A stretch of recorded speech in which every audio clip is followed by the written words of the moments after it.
आदरणीय राष्ट्रपति महोदय एवं उपस्थित सभी महानुभावगण, विश्व के सबसे बड़े लोकतंत्र के प्रथम नागरिक के समक्ष एवं इस ऐतिहासिक दरबार हॉल में अपने अनुभवों को व्यक्त करने का अवसर मिलना मेरे लिए अत्यंत ही गौरव एवं सम्मान का विषय है। माननीय महोदय, मैं मध्य प्रदेश के सतना जिले के एक छोटे से गांव अमदरा की निवासी हूं, जहां प्राथमिक शिक्षा की गुणवत्ता एवं महिलाओं की साक्षरता दर आज भी चिंता का विषय है। इसके बावजूद मैं आभारी हूं महोदय उन्हीं शासकीय विद्यालयों एवं तकनीकी महाविद्यालयों की जहां शिक्षा ग्रहण करके आज मैं राष्ट्रपति भवन तक का सफ़र तय कर पाई। मैं आभारी हूं अपने माता पिता की, जिन्होंने लड़का लड़की का भेद ना करते हुए मेरे अंदर की महत्वाकांक्षाओं को सदैव अपने जीवन की प्राथमिकता बनाई।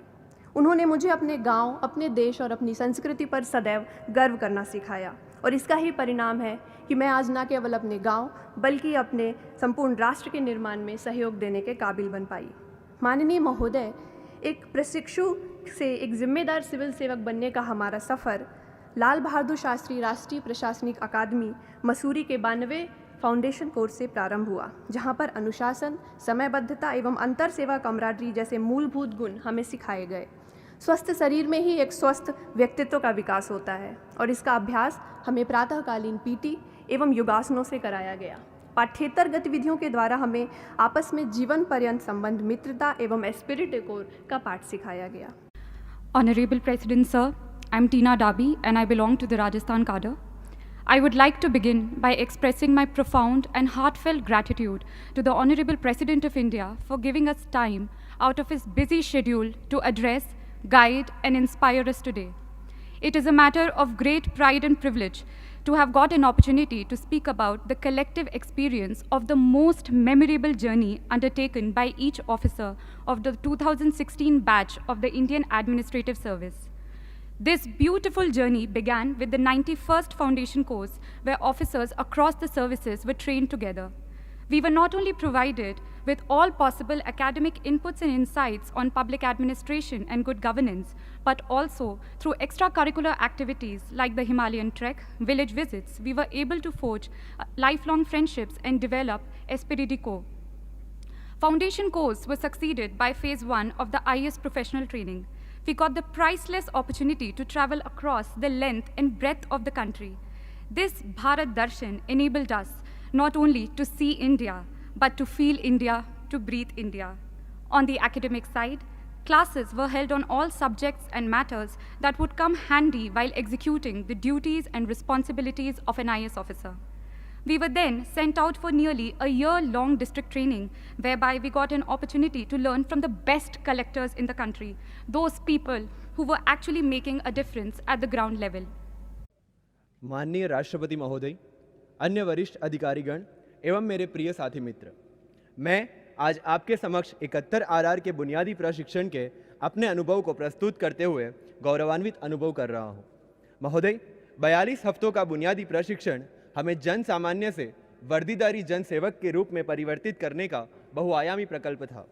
आईपीसी, सीआरपीसी जैसे वैधानिक विषय, इन्वेस्टिगेशन जैसे पुलिस संबंधित विषय एवं फॉरेंसिक्स जैसे संलग्न विषयों को मिलाकर कुल 15 विषयों के ज्ञान ने हमें बौद्धिक रूप से सक्षम बनाया। शारीरिक प्रशिक्षण एवं ड्रिल ने हमें शारीरिक रूप से मजबूत किया और घोड़सवारी, शस्त्र प्रशिक्षण, तैराकी, अनाम कॉम्बैट, रिवर राफ्टिंग इत्यादि प्रवृत्तियों ने हमारे कौशल्य को नया आयाम देकर हमारे मनोबल को मजबूत किया। महोदय, प्रशिक्षण के दौरान आयोजित चुनावी संबंधीकरण ने हमें लोकतंत्र की बुनियादी चुनावी प्रक्रिया के विविध पहलू से रूबरू करवाया एवं उसमें पुलिस की भूमिका से वाकिफ करवाया। बीएसएफ, सीआरपीएफ, सीबीआई, एनआईए इत्यादि केंद्रीय पुलिस संस्थानों के साथ किए गए संबंधीकरण ने हमें केंद्रीय स्तर पर कार्यरत कानूनी संगठनों के कार्यों एवं उसमें भारतीय पुलिस सेवा के अधिकारियों की भूमिका से अवगत करवाया। इन्हीं अनुभवों से हमें कानून व्यवस्था को मजबूत बनाने में केंद्र और राज्यों की संयुक्त भूमिका एवं उसमें भारतीय पुलिस सेवा का महत्व स्पष्ट हुआ। माननीय राष्ट्रपति महोदय, मेरा नाम दीक्षा शर्मा है और मैं उत्तर प्रदेश कैडर से हूँ। आज मैं बहुत ही गौरवान्वित महसूस कर रही हूँ कि ऐसी विशेष सभा में आप सभी के सामने मुझे अकादमी के अपने अनुभवों को व्यक्त करने का अवसर प्राप्त हो रहा है।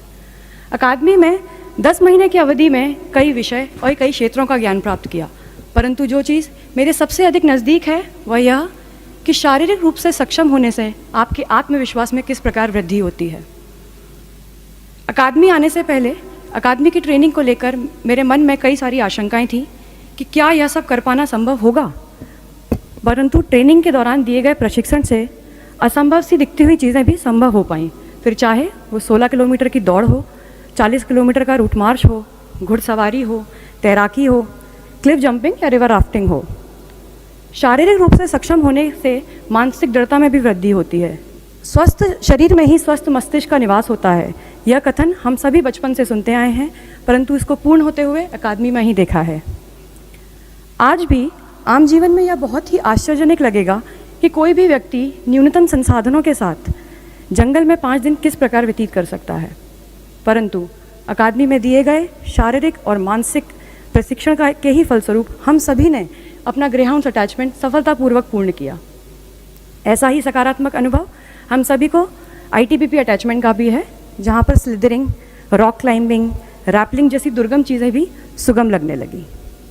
परम आदरणीय राष्ट्रपति महोदय एवं सभी उपस्थित महानुभावगण, विश्व के सबसे बड़े लोकतंत्र के प्रथम नागरिक के समक्ष और इस ऐतिहासिक दरबार हॉल में अपने अनुभवों व भावनाओं को व्यक्त करने का अवसर मिलना मेरे लिए अत्यंत ही गौरव और सम्मान का क्षण है।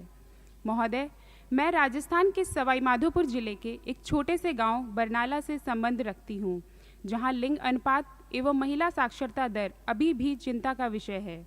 महोदय, मैं न सिर्फ भारतीय राजस्व सेवा के 68वें बैच का अपितु देश और समाज के उस आधे हिस्से का भी प्रतिनिधित्व करती हूँ जिसे लड़की होने के कारण जन्म से लेकर मृत्यु तक विभिन्न चुनौतियों का सामना करना पड़ता है। वंश के उत्तराधिकारी की चाह में एक से अधिक हो गई लड़कियों को स्थानीय राजस्थानी खड़ी बोली में रामघणी और रामनरी जैसे नामों से नवाजा जाता है। उन्हें इसलिए नहीं पढ़ाया जाता ताकि दहेज के लिए रकम बचाई जा सके। महोदय, अपने गांव से प्रथम सिविल सेवक होने के बावजूद हमें समाज की गलत धारणाओं के उस दंश को भी झेलना पड़ता है जिसमें सिविल सेवा में चयन के उपरांत भी हमें यह सुनने को मिलता है कि यदि गांव के किसी लड़के का चयन हुआ होता तो बात ही कुछ और होती। महोदय, मैं आभारी हूं उन सरकारी नीतियों की जिनके बूते आज मुझे एक गांव से राष्ट्रपति भवन के दरबार हॉल तक पहुंचने का अवसर मिला। The Honorable President of India, Mr. Pranab Mukherjee, Director of National Police Academy, Mr. V.N. Rai, all dignitaries present, and my dear colleagues. It was 19th December 2012 when I first saw my alma mater, an imposing gate with Sardar Vallabhbhai Patel National Police Academy inscribed on it. The imposing gate notwithstanding, it was something else that really caught my attention, and that was the motto of the academy: sensitize police for empowered society. That's when I realized that the journey I was embarking upon would be full of new and interesting learnings culminating into a life-changing experience, which indeed it was. The training offered us a plethora of experiences, things that were never done before, venturing into territories that were hitherto unknown to the National Police Academy, including staging of a Hindi play by officer trainees in the Hyderabad city. माननीय राष्ट्रपति जी, मैं Sheikh Tanveer Asif Karnataka cadre से अपनी district training Mysore से मैंने की। ये मेरे लिए एक खुशी का मौका है कि इस दरबार हॉल में आपके सामने मैं अपने प्रशिक्षी अधिकारी और सचिव और वरिष्ठ अधिकारियों को संबोधित कर रहा हूँ। मैं इस बात पर भी खुशी व्यक्त करता हूँ कि हमारे बैच को ये मौका 2 बार मिला कि हम माननीय प्रधानमंत्री जी से मिले और उनसे बातचीत की। इससे हमें केंद्र की अपेक्षाओं का और अपने प्रशासनिक जीवन में क्या हम कर सकते हैं और हमें क्या करना चाहिए उसका अंदाज़ा लगा। हमारी प्रशासनिक सेवा की शुरुआत लाल बहादुर शास्त्री अकेडमी से हुई, जहां हमने जो कुछ कक्षाओं में सीखा उससे ज़्यादा हमने अपने प्रशिक्षु अधिकारी दोस्तों से सीखा। वो भिन्न राज्य के अलग अलग राज्य से आते हैं। वहाँ हमने उनके साथ उनकी सभ्यताओं का, संस्कृतियों का, उनकी भाषाओं का, सारी चीज़ों का एक अंदाज़ा मिला और हमें उसका एक जीवन में अंदाज़ा लगा। हमारे इन 2 सालों में हमने कई अनुभव प्राप्त किए। माननीय राष्ट्रपति महोदय एवं उपस्थित समस्त महानुभावगण को मेरा सादर प्रणाम। महोदय, मैं राजस्थान राज्य के झुंझुनू जिले के एक छोटे से गांव गांग्यासर से संबंध रखती हूं और उस छोटे से गांव से उठकर आज इस ऐतिहासिक भवन में इस सभा को संबोधित करना मेरे लिए अत्यंत गौरव व सम्मान की बात है।